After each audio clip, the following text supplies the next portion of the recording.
Pour la fonction f définie par f de x est égal à x à la puissance 3 divisé par 1 plus x à la puissance 6, on nous demande de calculer les nombres dérivés, f dérivée énième, évalué en 0.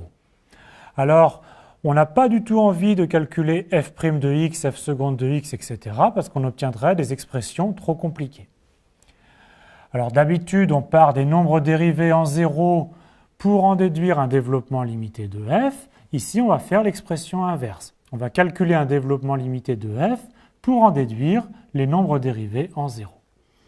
Alors je réécris ceci sous la forme x3 multiplié par 1 sur 1 plus x à la puissance 6.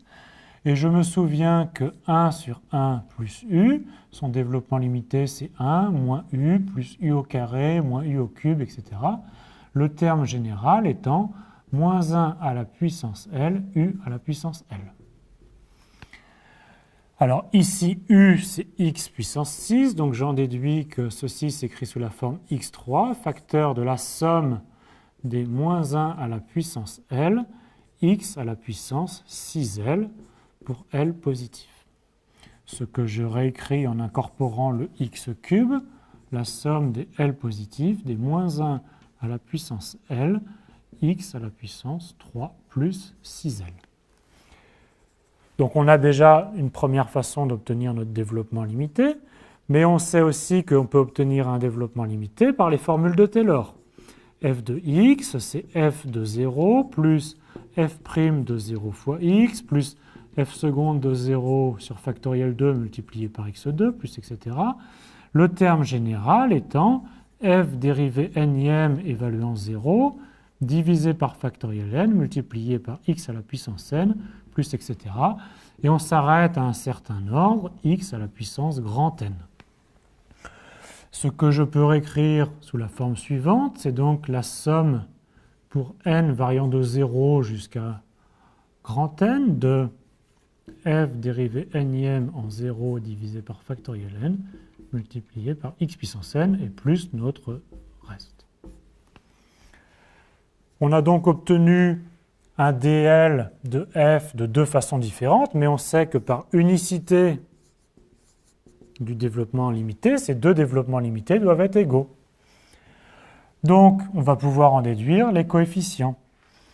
On sait que le coefficient de f dérivée énième en 0 divisé par factoriel n, il est égal au coefficient correspondant de x puissance n là-dedans.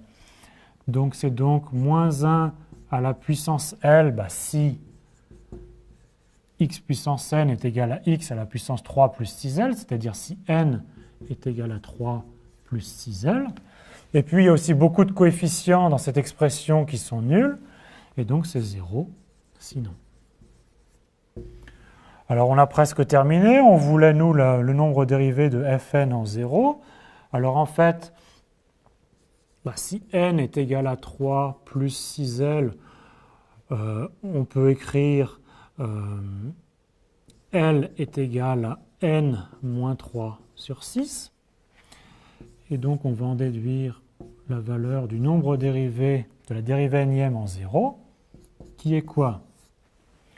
C'est moins 1 à la puissance L, mais on a dit que L c'était n moins 3 sur 6, et on n'oublie pas de multiplier par factoriel n.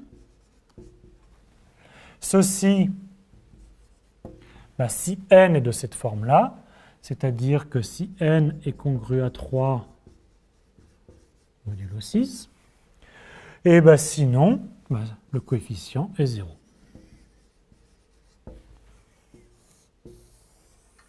Donc, sans calculer les dérivées successives f' de x, f seconde de x, etc., on a quand même réussi à calculer les valeurs des nombres dérivés.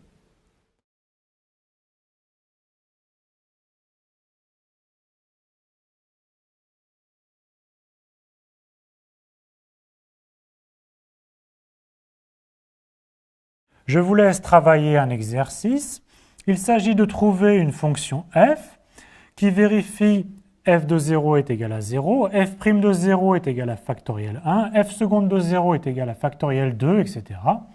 C'est-à-dire qu'on a la condition f de 0 est égal à 0, et ensuite, pour tout n plus grand que 1, La dérivée énième évaluée en 0 donne factoriel n.